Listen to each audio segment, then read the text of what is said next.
자, 여러분들 안녕하십니까? 반갑습니다. 2021년 3월 23일 화요일 장마감 방송을 하도록 하겠습니다. AB는 전일 대비 3.11% 하락한 42,000원에서 마감을 했습니다. 차트를 보시면 제가 그림을 한 번도 지운 적은 없는데요. 눈에 확연히 들어옵니다. 일단 첫 번째 5일선 아래 있었죠. 그동안 사실 5일선 아래 있었던 적은 이 당시인데 이건 이제 올라간 5일선 돌파하는 거였고, 요거는 그 다음날 곧장 올렸으니까 약간 번외로 치지만 이렇게 5일선 아래에 있었던 적은 아마 거의 한 달 만에 처음인 것 같아요. 아무래도 5일선 밑에 있다 보니까 보시다시피 상승 추세대에서 좀 벗어난 모습을 현재는 보여주고 있습니다. 그래서 잠깐 쉬려고 하는 모습을 보이지 않을까라는 생각이 좀 들기도 들고요. 사실 이때도 그림을 그려드렸지만 때 이렇게 잘 올라가다 이 당시 때 한번 쉬지 않을까 생각도 했었거든요. 근데 일단 이렇게 한 단계 더 업시켰다는데 의의가 있어 보입니다. 일생을 보시면요, 어제도 말씀을 드렸지만 올라가는 탄력이 확실히 좀 줄어든 모습을 보여주고 있어요. 이런 상승, 그리고 재차 이런 상승 나오려면 오늘 곧장 올리면서 재차 이제 16,000원 요 언저리까지 올렸어야지 이렇게 탄력이 좋은 건데, 그러지 못하고 일생도 보시면 5일선 아래에 있는 모습, 그래서 탄력이 확실히 좀 둔화되는 모습을 보여줬습니다. 그래서 LB랑 일생이랑 좀 비슷한 모습을 보여줘서 잠시 좀 쉬어가는 모습을 보여주지 않을까라는 생각도 들고요. 그 다음에 넥사를 보시면 그동안 LB 관련주 중에서 가장 강했던 종목이 넥사죠. 물론 오늘도 가장 강했던 LB 관련주 중에서 가장 강했는데요. 오늘도 빨간불을 보여줬습니다.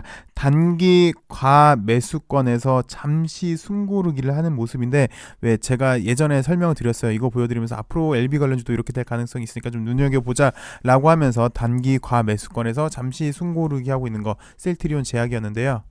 이 당시 셀즈의 11월 달의 모습을 보시면 이런 상승 이후에 여기서 단기 과매수권이 좀 걸렸어요. 그리고 하루 이틀 쉬어주고 재차 이렇게 올려주는 모습을 보여줬어요. 그래서 단기 과매수권에서 이렇게 빨간불로 쉬어주는 모습 패턴도 여러분들이 익숙해지면 상당히 좀 많이 도움이 될 것 같은데요. 근데 이거는 솔직히 셀즈를 보시면 이거는 약 3만원, 4만원서부터 해가지고 약 18만원까지 올린 케이스였잖아요. 물론 이제 최고가는 약 24만원인데 넥사랑은 좀 틀린 게, 넥사 같은 경우는 지금 현재 이 부분에 있는 것 같아요. 그러니까 추세 전환에 있는, 이제 막 시작하려고 하는 그런 모습에 있어서 좀 전에 보여드렸던 그거랑은 약간 직접적인 비교는 불가능하지만 맨 처음에 최초 시작점인 추세 변곡, 대추세 전환 나오는 이 당시 때랑 사실은 차트 흐름이 좀 더 비슷은 합니다. 근데 좀 차이가 있는 게, 셀즈가 이 당시 때 좀 더 컸어요. 이 당시 때도 거의 상한가, 거의 또 상한가, 그래서 3만원서부터 약 8만원이 좀 안되게 매우 급하게 올린 건데, 넥사 같은 경우는 그 정도 탄력까지는 물론 좋은 모습이지만 셀즈가 좀 더 기울기가 좀 더 컸던 모습이긴 합니다. 근데 전반적으로 보시면 흐름 자체는 좀 비슷하지 않을까라는 생각이 들어요. 이 당시 때랑 대추세 반전이 나온다, 이렇게 셀즈처럼 100% 똑같이 간다고 말은 못하겠지만 이렇게 대추세 전환이 나오는 변곡점이 나왔다는 점에서는 좀 비슷하지 않나 싶습니다. 그래서 넥사 같은 경우도 이렇게 큰 추세 반전이 나와야 되겠죠, 셀즈처럼. 그러면 앞으로 좀 더 큰 시세 분출, 이 당시 때처럼 큰 시세 분출이 있지 않을까 조심스럽게 생각이 듭니다. 어쨌든 LB는 오늘도 좋은 소식이 나와 주었습니다. 어제도 설명을 드렸지만 정말 대한민국에서 이렇게 매일 다른 소식으로 호재의 뉴스를 낼 수 있는 기업이 과연 정말 몇 개나 될까 하는 생각이 듭니다. 하물며 어제 거는 뉴스도 아니었어요. 이렇게 IR 레터에서 회사에서 공지를 한 건데, 하도 텔레그램에서 우리 주주들이 소식들을 전달하니까 회사에서도 이런 전략을 취하지 않았나 싶은데요. 글쎄 개인적으로는 정말 리보세라닙이 적용이 안 되는 적응층이 과연 몇 개나 있을까 라는 생각이 듭니다. 오늘 같은 경우는 대표적인 V남이죠. 난소암에 대해서 얘기가 나왔는데, 지난번에는 전립선암에 대해서 말씀을 드렸잖아요. 그래서 대표적인 남성 관련 질환, 그리고 대표적인 여성 관련 질환에 대한 것도 있고요. 게다가 이 뉴스들을 보시면 다 탁월한 효능 입증이에요. 그리고 임상도 보시면 평범한 임상이 아니라 이렇게 표준 치료에 실패한 이런 환자들이기 때문에 까다로운 임상도 잘 소화하고 있다는 게 LB가 특히 리보세라님이 더 긍정적으로 보여지게끔 하는데, 이렇게 다 탁월한 효능을 보이는데 주가가 비실하니까 우리 주주 입장에서는 답답한 게 사실입니다. 근데 그 이유는 잘 아시겠지만 상업화의 첫 관문인 NDA, 그러니까 가시적인 성과가 없어서 그러지 않나 합니다. 가시적인 성과를 보여준다면 이어지는 여러 효과들, 특히 리보세라님은 병용에 탁월하죠. 그래서 더 큰 시장에 진입할 걸로 보여집니다. 그러니까 결국 기업의 본질 가치는 주가에 수렴하게 된다면 하나씩 절차를 거친다면 좋은 결과 나오지 않을까 합니다. 그래서 가장 지금 문 앞에 있는, 가장 목전 앞에 있는 첫 번째 관문을 뻥 차고 나간다면 더 넓은 세상이 펼쳐질 걸로 기대가 됩니다. 오늘 뉴스를 살펴보시면요, 리보세란이 남소암 병용 치료에도 우월한 효과를 확인했더라 라는 건데, 참고로 아필리아도 난소암이 있습니다. 그리고 지난 연말에 유럽 LO도 했는데 이제 1분기가 지나려고 하고 있죠. 그래서 여기에 대한 소식도 들리지 않을까라고 조심스럽게 한번 생각이 드는데요. 지난번 회사에서 발표할 때 구체적인 조건들은 아직 공개를 하지 않는데 때가 되면 공개하겠다라고 얘기를 했었죠. 그래서 그때가 조만간이지 않나, 이제 1분기가 거의 마무리되고 있으니까라고 하는데, 또 희망사항은 사실 유럽 에로건이랑 이제 리보세란이랑 같이 연관된 그런 계약이라면 좀 더 좋지 않을까라는 개인적인 생각도 해봅니다. 난소암 환자를 대상으로 리보세라니까 계량형 세포 독성 항암제 PLD의 병용 요법 이상에서 치료 효과가 확인됐다고 밝혔습니다. 병용 치료 결과는 21일 미국 여성암학회에서 구두 발표가 됐고요. 백금 계열 항암제의 저항성이 높은 난소암 환자를 대상으로 리보세라니까 PLD를 병용 치료한 결과 대조군이랑 비교를 했더니 대조군은 단독이고요. PLD 단독이고요. PFS 중간값이 5.8개월 대 3.3개월로 우수했고 ORR도 우수했고요. DCR도 우수했습니다. 그리고 특히 ORR 같은 경우는 차이가 좀 많이 나네요. 그래서 지난 월요일에도 나왔었죠. AACR 3월호 학술지에서도 간암, 폐암에서 완전 간해가 나왔는데 오늘 다시 한번 좋은 효과를 보여준, 특히 난소암에 대해서요. 그래서 이제 결론은 안 보셔도 다 아는, 우리 하도 많이 봐서 다 아는 이렇게 탁월한 병용 효과를 보였다. 전 세계적으로 병용 임상이 시도됨에 따라 리보세라님의 확장성은 한층 더 커질 것으로 전망했다라고 마무리를 했습니다. 그리고 오늘의 뉴스 두 번째, 증선이가 또 연기가 되네요. 글쎄요, 개인적으로 좀 답답한 생각이 듭니다. 금융시장 교란 방지를 위해서 최선을 다해야 되는 금융당국이 금융질서 혼란을 야기시키지 않나, 그래서 본인들의 본연의 업무를 제대로 하고 있지 않나라는 생각이 좀 드는데요. 내용을 보시면요, 증선위는 HLB 불공정 거래 안건을 24일 열리는 증선위에서 논의하지 않기로 했다고 합니다. 그래서 다시 한번 HLB의 불공정 거래 혐의에 대한 증선위의 안건이 불발이 됐고요. 시장에서는 빠른 결론에 따른 리스크 해소가 필요하다는 입장입니다. 근데 금융당국에서는 자료 재검토 등의 내부적 고민으로 4월까지도 결론을 내기 어려울 것이라는 전망이 있다라는 얘기가 나왔는데, 글쎄요, 지금에서 자료 재검토 한다고요? 그럼 자료 재검토 하겠다는 얘기는 그만큼 논란이 있었다는 얘기가 되겠죠. 그럼 그만큼 신중했어야 되는데 이걸 왜 시장에 노출시켰는지, 결국 사실관계 파악하기 위해서 좀 더 시간을 갖겠다는 건 표적 수사한 거 인정하는 꼴밖에 되지 않습니다. 혐의가 있으면 안건 올리고, 안건 올린 거에 대해서 의심이 되면 검찰에 넘기고 검찰에서 이제 법적 조치에 들어가면 그만인 것을 뭘 지금에 와서 사실관계를 파악을 하고 자료 재검토를 합니까? 여기 밑에 사실관계 파악이 있거든요. 그러니까 일각에서 제기하는 헤지펀드, 언론, 금융기관을 의심하는 거 아니겠습니까? 자료 재검토를 하고 사실관계 파악을 왜 지금에서 합니까? 그 전에 충분히 했었어야죠. 언론에 다 터지고 시총 2조가 증발하고 손해본 주주는 있는데 피해 준 사람은 없는 모습입니다. 그게 금융시장 혼란을 방지해야 할 금융당국이라면 정말 웃기는 상황인데, 어찌되었건 지금에서 사실관계 파악을 위해서 더 시간을 갖고 있다, 그리고 자료 재검토한다는 거는 누가 봐도 참 재밌네요. 대한민국 최고의 브레인들이 있다는 금융당국에서 지금에서야 사실관계 파악을 더 한다는 거는 글쎄 이해가 좀 가지 않습니다. 어찌되었건 안건 상정은 계속해서 미뤄지고 있고요. 이는 임상 결과에 대한 당국과 제약 업계의 입장차가 크다는 점에 영향을 준 것으로 분석이 된다.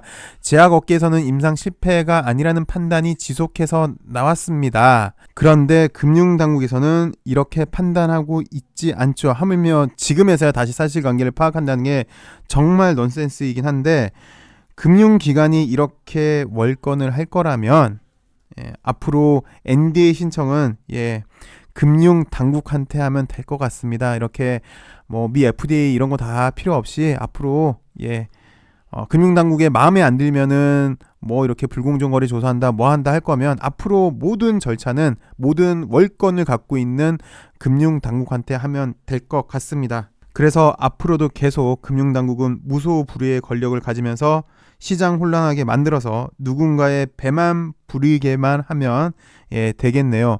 제가 이렇게 얘기하는 이유는 금융당국 이렇게 좀 하지 말라 그러는 거예요. 신뢰 좀 달라고 이렇게 얘기를 하는 거예요. 당연히 이렇게밖에 생각이 안 들어요. 그리고 여기 최대 주주 반대 매매 상황에 대해서도 얘기가 나왔는데, 글쎄 제가 지난번에 증선이 심의권에 대해서 이렇게 쭉 설명을 드렸잖아요. 그래서 얘네가 금융당국에서 제기한 거는 프리-ND에서 명백히 실패라고 했다. 그래서 너네가 자의적으로 해석하지 않았냐. 그래서 자의적 해석은 회사가 해명을 했고요. 그리고 진 회장도 설명을 했고 전문가의 의견도 있었습니다. 그래서 이장희 서울대 교수, 전 FDA 심사관, 그리고 전 FDA 부국장 역시 회사 측의 설명과 거의 비슷했습니다. 그리고 허위 공시에 대해서도 얘기를 했는데 뭐 성립하지 않는다. 그래서 이제 불공정 거래로 의심을 하고 있죠. 그래서 첫 번째 불공정 거래 위계다. 성립되기가 힘들 걸로 보인다. 법리적으로 보면. 그리고 두 번째 반대 매매 유인인데 이 당시 때 9월 달에 주식 담보 비율은 763%이기 때문에 일반적인 담보 비율 140% 밑이랑 현저히 차이가 있기 때문에 요것도 쟁점이 되고 있죠. 그래서 적용하기가 힘들 것 같아요. 근데 솔직히 반대 매매 같은 경우는요, 이번에 금융당국이 언론에 흘려져서 216 사태를 맞았습니다. LB는 이 당시 때요. 그리고 그 다음에도 추가적인 하락을 했어요. 근데 잘 아시겠지만 2월 22일은 진 회장 주식담보대출 연기하는 날이 됐는데 결국 주담대가 연기가 되지 않았어요. 그래서 회사는 대주주 매도권을 선택을 했고 그 피해를 방지하기 위해서 무상증자를 했고 지금까지 이어졌습니다.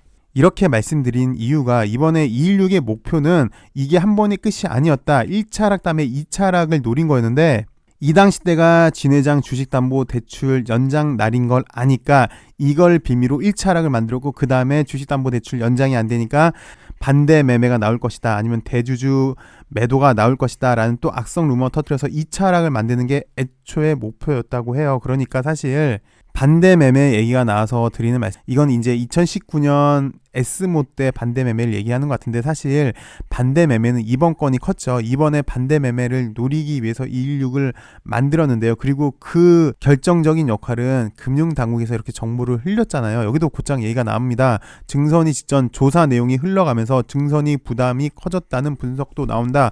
당연히 나오면 안 되는 게 나왔기 때문에 부담이 커졌겠죠. 회계 부분이 아닌 사항에 대해서는 사명을 공개하지 않는 것이 원칙인데 어떻게 되는지 나왔습니다.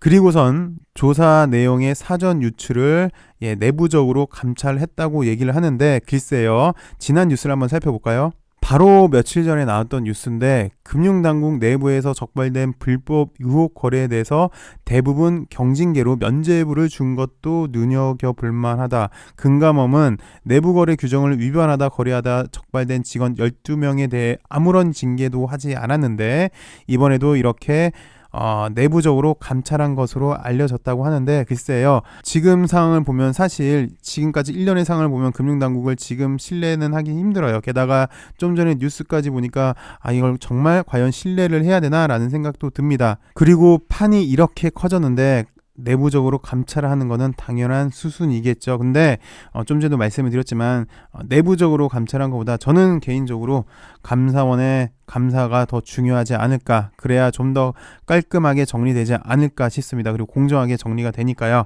그리고 귀향의 얘기가 나왔으니까 이미 판은 이렇게 커졌잖아요. 근데 누구 하나 사죄하는 사람이 없어요. 그리고 이렇게 된 상황에 대해서 계속해서 증선이가 연기되고 있는 거에 대해서 사실 이것도 다 추측성 기사잖아요.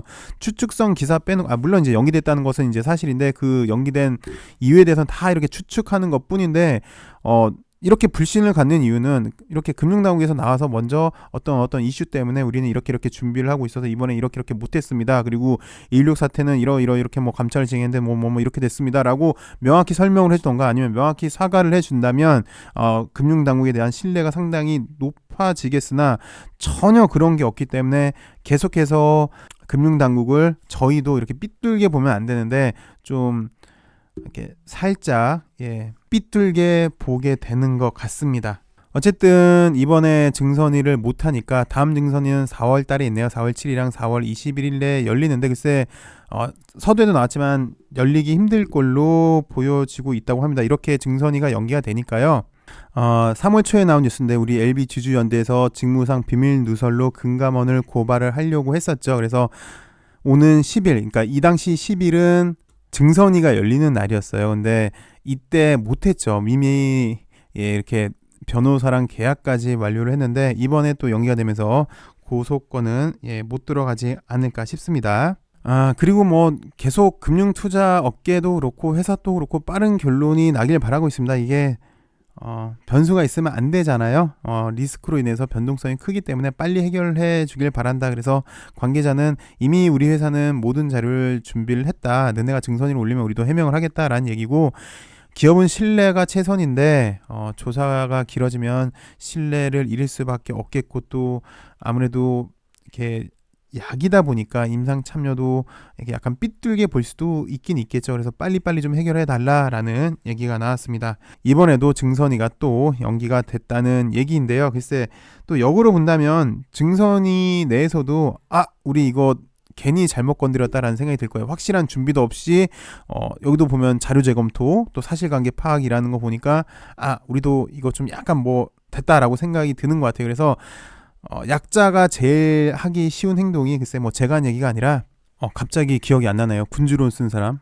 그 사람이 한 얘기인데 약자가 제일 잘하는 방법 중 그리고 가장 손쉬운 방법이 시간을 끄는 거라고 합니다. 그래서 시간을 끌지 않나라는 생각이 드는데 뭐 또 솔직히 증선위 입장에서는 금융당국 입장에서는 빨리 LB가 NDA 신청을 해 준다면 아싸리 증선위에 못 들어갈 거 아니에요. 너네 실패 아니네? 라고 그냥 미안 이러고 넘길 수도 있는 거잖아요. 그래서 그걸 기다리고 있는 건지도 모르겠습니다. 그래서 역으로 본다면 뭐 일단 HLB의 가장 현재 기다리고 있는 소식이겠죠. NDA 신청이 뭐 중요하지 않나라고 생각이 듭니다. 이 역경도 LB가 잘 이겨내서 하나하나씩 절차를 잘 넘어서 결국은 좋은 회사로 거듭나길 바라봅니다. 그리고 또 금융당국도 이제는 좀 더 투명하고 좀 깨끗하게 모든 사람들한테 신뢰를 받을 수 있게 노력하는 그런 금융당국이 됐으면 좋겠습니다.